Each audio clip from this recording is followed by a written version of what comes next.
전 세계가 지금 중국 이커머스 기업의 공습을 받고 있다. 가격이 극초저가예요. 10개 주문해가지고 한 3개 정도 실패해도 뭐 500원짜리인데 뭐 요새 하는 말로 스며드는 거죠. 한국의 중간 제조상이나 이런 데가 엄청난 어려움을 겪을 수밖에 없다. 한국에 와서 이렇게 저가로 파는 데 대해서는 또 약간 의심들어 되는 대목도 있어요. 야, 이게 정부가 안 도와주면 저거가 과연 할 수 있을까? 네, 여러분 안녕하세요. 한국외국어대학교에서 중국 정치경제를 공부하고 있는 강준영이라고 합니다. 중국의 이커머스 아주 대표적인 알리익스프레스, 그 다음에 테무, 또 쉬인 이런 이커머스 기업들이 한국에 몰려 들어오고 있다. 특히 알리 같은 경우는 몇 년이 됐지만 작년 7월에 테무라는 이커머스 기업이 들어왔는데 아주 폭발적인 성장세를 보이고 있죠. 작년까지 통계를 보면 당연히 한국에서 이제 쿠팡이 1위고 2위, 4위를 차지하고 있었는데 지난달에 보니까 3위 업체를 물리치고 2, 3위를 알리와 테무가 차지할 만큼 급격한 신장세를 보이고 있습니다. 결국은 중국의 이커머스 업체들이 기존에 중국 내부에서 파는 이런 어떤 내수 시장에서의 활동, 이것보다는 해외에서의 판매 이런 쪽에 더 초점을 맞추면서 국제적으로 진출을 한다. 이렇게 보면 될 것 같고요. 사실 우리나라만 이런 문제에 봉착해 있는 것이 아니고 미국 같은 데서 지금 알리나 이 테무가 아마존을 위협을 할 만큼 성장을 했고 유럽도 마찬가지입니다. 전 세계가 지금 중국 이커머스 기업의 공습을 받고 있다. 이렇게 표현을 해도 될 것 같아요. 가격이 뭐 그냥 저가가 아니고 극초저가예요. 정말 들어가서 보시면 아시겠지만 뭐 100원짜리도 있고 멀쩡하게 생긴 게 뭐 10,000원어치 사면은 엄청나게 많이 살 수 있는 이제 이런 건데 사실은 잘 아시다시피 중국은 여전히 세계 공장으로서 저렴한 노동력을 쓸 수 있는 그런 기초를 가지고 있습니다. 근데 특히 이제 최근에 화제가 되고 있는 테무 같은 이런 업체들은 중국의 중소도시들, 우리가 보통 뭐 3선 도시, 4선 도시 이런 데의 소비자층을 대상으로 원래 중국 국내에서 먼저 시작한 이커머스 기업이에요. 그러다 보니까 1선 도시나 2선 도시, 보통 우리가 얘기하는 뭐 인구 1,000만, 700만 이상 이런 도시의 구매력보다는 훨씬 못하잖아요. 그런 데를 대상으로 하다 보니까 훨씬 더 염가의 노동력을 쓸 수 있는 그런 데서 이제 제품을 생산을 많이 한 거죠. 게다가 잘 아시다시피 중국은 코로나 팬데믹 때 봉쇄를 했단 말이죠. 봉쇄를 하다 보니까 물류라든지 자본이라든지 이런 것들이 이제 이동이 잘 안 됐고 그나마 이제 재작년 말부터 소위 코로나 종식을 외치면서 리오프닝 정책을 하고 내수 진작 이런 걸 얘기하면서 이제 생산 활동을 재개를 했고 그러면서 이제 사실 재고도 많이 쌓였어요. 그런데 갑자기 글로벌 경기가 확 펼쳐지는 게 아니잖아요. 원래 중국에서 생산한 것보다 훨씬 더 저렴한 가격에 생산을 하면서 거기에 재고 물량까지 같이 들어와서 파니까 거기에 또 이제 이런 이커머스 기업들이 정책적으로 소위 세일을 하는 거죠. 그러다 보니까 이 소비자들이 느끼기에 엄청나게 싸게 느껴지는 거예요. 실제로 굉장히 싼 것도 있고 사실 어떤 제품은 뭐 우리나라 별 차이 안 나는 것도 있어요. 그런데 눈에 보기에 굉장히 싸다. 특히 테무 같은 경우는 이게 이제 원래 농산물 직거래 시스템으로 시작을 했다가 기존의 이커머스 기업들하고 다른 형태의 패턴을 가지고 있습니다. 예를 들면 내가 이제 이커머스 기업이면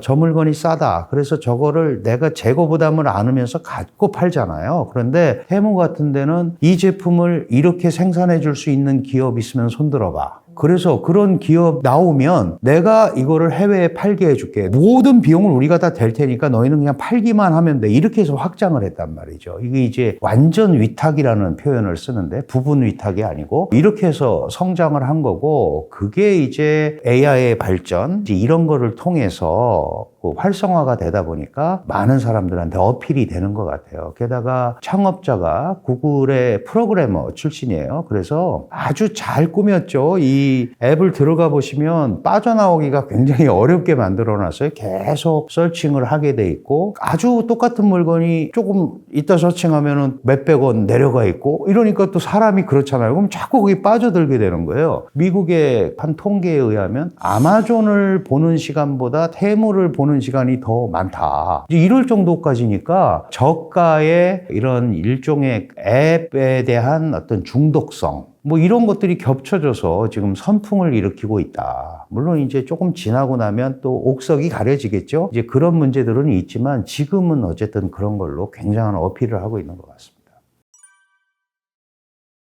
우선 가장 핵심적인 것은 가격이 굉장히 싸다. 가성비가 좋다. 이제 이게 핵심 포인트예요. 사실은 우리가 시장 경제, 공정 자유 경쟁 시대에서 사람들이 싼 가격을 선호하고 거기에 대해서 품질 뭐 이런 거는 어느 정도만 되면 그냥 쓰겠다라고 생각하는 건 사람들의 자유잖아요. 그러니까 다른 나라 거보다 훨씬 더 가격 경쟁력이 있다는 거죠. 게다가 우리 커머스 기업들도 사실은 파는 것들의 상당히 중국제가 많아요. 그런데 이제 예를 들어서 제가 A라는 한국 이커머스 기업이면 이제 중국에 가서 공장을 물색해서 이 물건은 내가 한국에 갖다 팔아도 되겠다. 그렇게 해서 거기다 이제 그걸 사와서 파는 경우도 있고 반위탁이죠. 포장만 쓱 바꿔가지고 한국 것처럼 하는데 이게 사실은 한국의 이런 그 이커머스 업체에 올라와 있는 사진하고 테무나 알리에 올라와 있는 사진이 똑같아요. 똑같은데 가격 차이가 3분의 1이야. 그러니까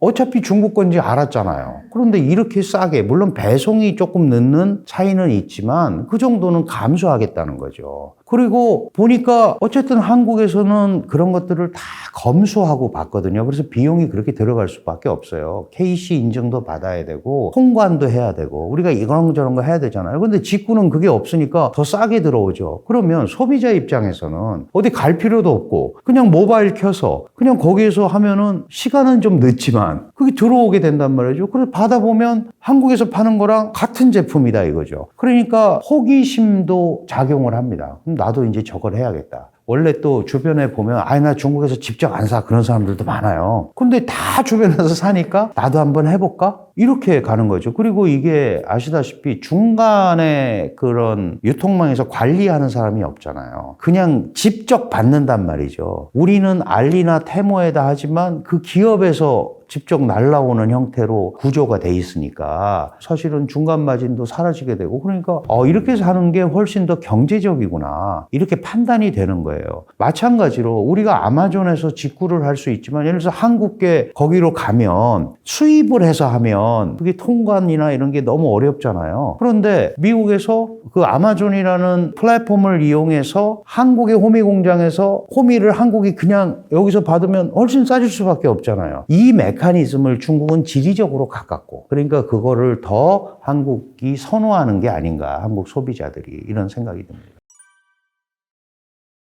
그게 이제 걱정인 거죠. 일부는 출혈을 하는 데도 있을 거고. 근데 보통 이제 이커머스 기업들이 이렇게 적극적으로 하는 경우는 우리 쿠팡에도 그렇잖아요. 쿠팡도 몇 년간 적자를 봤잖아요. 그리고 이제 작년부터 흑자로 전환을 했는데 결국은 광범위하게 쓰이게 소비자들을 묶어두는 거죠. 충성도까지는 안 가더라도 늘 그거를 염두에 두게끔 만들어가지고 이제 소비자들을 완전히 시장을 장악을 하면 원래 이커머스 기업의 특징이 1, 2등 정도는 살 수 있는데 그 뒤로 가면 격차가 많이 나거든요. 잘 안 보게 되잖아요. 사람들이 앱을 들어가서 볼 때도 제일 남들이 많이 보는 걸 우선 들어가서 본단 말이죠. 그래서 시장을 장악을 하면 그 다음부터 가격 정책을 어떻게 할지는 전혀 모르죠. 근데 지금 상황에서 보면 이렇게 싸게 팔면 분명히 하나도 안 남을 텐데 원가도 안 될 텐데 그러니까 약간 출혈하는 게 있어요. 그런데 그 출혈은 미래의 시장 확보를 위한 지출인 거죠.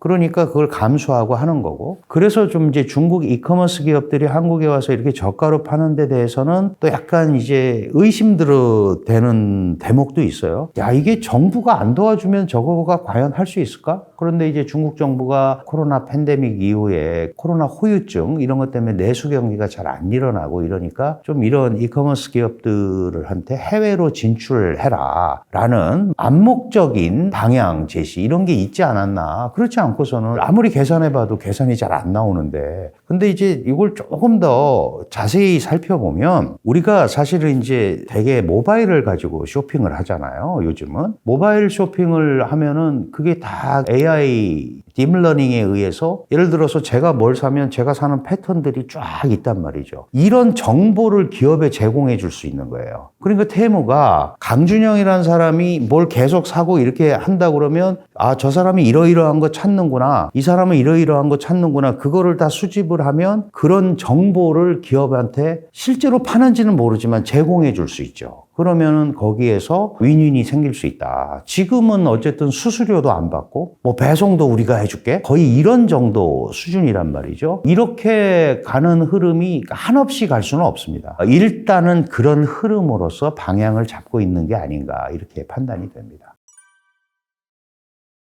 뭐 앱에 가입을 하거나 뭘 쓰게 되면 주소도 넣어야 되고 통장 번호도 넣어야 되고 그렇게 되잖아요. 그러니까 그런 것들이 유출이 되면 문제가 될 수 있다. 그런데 이제 직구 같은 경우는 이런 정보보호법이나 이런 데 대한 영향을 상대적으로 안 받잖아요. 그래서 우리도 총리실 산하에 개인정보 보호위원회가 있습니다. 그런 데서 이제 개인정보 유출이나 이런 데 대한 조사를 하기 시작을 했고, 공정거래위원회 같은 데서도 대리인을 지정을 하라든가 이런 얘기를 하기 시작했고, 산업부 같은 데서도 이제 조치를 뭔가 모니터링 사업을 하겠다라고 이제 선언을 했는데, 이 문제는 뭐냐면 중국 국내 인터넷법이 따로 있어요. 국가 안전에 관계되는 필요에 의해서 중국 정부가 그 정보의 공개를 제공을 요구하면 따르게 돼 있습니다. 그러니까 예를 들어서 제 정보가 나는 상업 베이스로 간 건데 잘못하면 이용당할 수가 있는 거죠. 그래서 정보보호위원회가 지금 하고 있는 게 중국에서는 그게 실질적으로 어떻게 구동이 되고 어떤 법이 있고 그런 거에 대해서 그 기업한테 일단 문의를 한 겁니다. 당신들이 이런 정보를 어떻게 처리하는지 우리한테 알려달라. 그럼 이제 그걸 보고 그 다음 스텝을 가려고 하는 거죠. 그래서 그런 위험성은 상당히 이미 안고 있다라고 봐야 됩니다.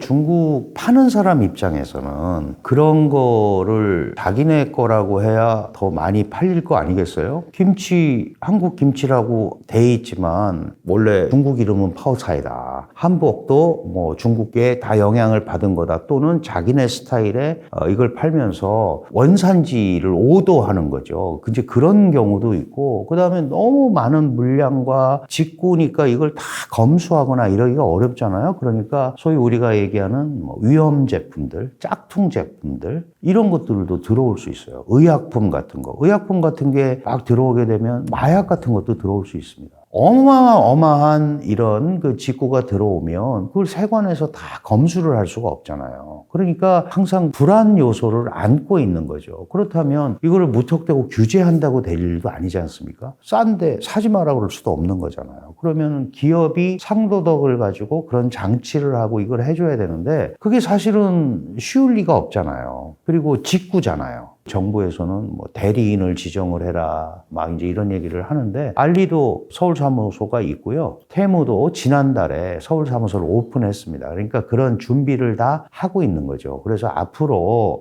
이런 거를 관리를 어떻게 해야 되느냐가 가장 큰 문제고, 또 하나는 이 우리 기업들은 예를 들어서 인증도 받아야 되고 통관도 해야 되고 비용을 다 내면서 하는데 저기는 그걸 안 하고 하니까 불공정이잖아요. 애초부터 기울어진 운동장에서 시작을 한다. 그러면 이 부분을 어떤 식으로 보호해 줄 거냐, 이것도 문제고 소비자들도 마찬가지죠. 이렇게 많이 왔다 갔다 하면 문제가 많이 생기게 돼 있어요. 뭐 반품이라든가 불량품이라든가. 그런데 지금까지는 워낙 싸니까 한 10개 주문해가지고 한 3개 정도 실패해도 아유 뭐 이 정도면 괜찮아라고 하는 관용적인 태도를 굉장히 많이 보이거든요. 아유 뭐 500원짜리인데 뭐. 근데 그게 이제 우리 요새 하는 말로 스며드는 거죠. 500원짜리를 반품해가지고 귀찮으니까 버려버리고. 이제 이렇게 되면서 점점점 중국식 C-커머스 시스템에 빠져들게 되는, 락인 된다고 그러는 거예요.